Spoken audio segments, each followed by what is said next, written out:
কখনো কল্পনা করেছেন এমন একটি হোটেল যার দরজা জানালা থেকে শুরু করে প্রতিটি উপাদান বরফ ও তুষার দিয়ে তৈরি? হ্যাঁ, এমনই হোটেলের অস্তিত্ব রয়েছে পৃথিবীতে।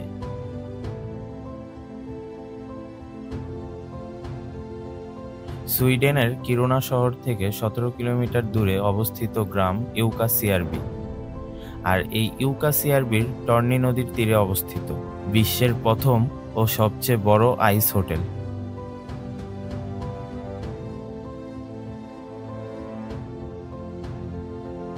এই নান্দনিক হোটেলটি নির্মাণ করা হয় ১৯৯০ সালে। ইনজোবি বার্কোভিচ নামক এক ব্যক্তির উদ্যোগে যাত্রা শুরু হয় আইস হোটেলের। এই নান্দনিক এবং আশ্চর্যজনক হোটেলের সকল তথ্য নিয়েই সাজানো হয়েছে রহস্যের দরজার আজকের পর্ব। আইস হোটেল নির্মাণের প্রয়োজনীয় বরফের যোগান আসে পার্শ্ববর্তী টর্নি নদী থেকে, আর তাই আইস হোটেল নির্মাণের সবচেয়ে বেশি অবদান রয়েছে এই নদীর।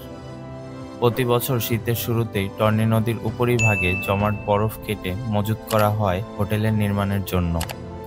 প্রায় ৯০ লাখ কেজি বরফ ও ২,৭০,০০০ কেজি তুষার মজুত করে প্রায় ৬,০০০ বর্গ কিলোমিটার এলাকা জুড়ে ১০০ জনেরও বেশি শিল্পী তৈরি করেন আইস হোটেলটি।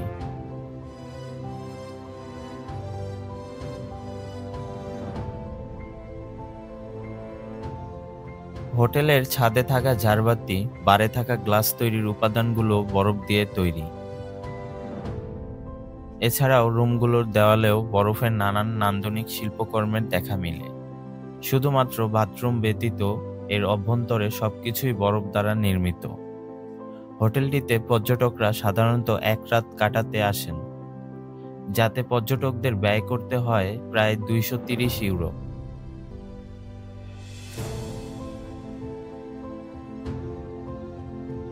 হোটেলের শয়নকক্ষে বরফের তৈরি বিছানার ওপর বল্গা হরিণের চামড়া বিছানো থাকে। হোটেলের কক্ষগুলোতে তাপমাত্রা থাকে হিমাস্কের নিচে ৫ ডিগ্রির মতো, আর তাই এখানে পর্যটকদের বিশেষ এক ধরনের স্লিপিং ব্যাগ দেওয়া হয়। রাতে কিভাবে শীত সহ্য করে পর্যটকদের রাত অতিবাহিত করতে হবে তার উপায়ও শিখিয়ে দেয় হোটেল কর্তৃপক্ষ। এছাড়া এই হোটেলের বিয়ের আয়োজনের জন্য রয়েছে আলাদা সুব্যবস্থা। আইস হোটেলটি শীতকালে ধাপে ধাপে খুলে দেওয়া হয়। ডিসেম্বর মাসের শুরুতেই এর প্রথম অংশ খুলে দেওয়া হয়। এরপর প্রতি সপ্তাহে এর একটি অংশ খোলা হয়। জানুয়ারি মাস নাগাদ পুরো হোটেল খোলা হয়ে যায়, যার কার্যক্রম চলে এপ্রিল মাস পর্যন্ত।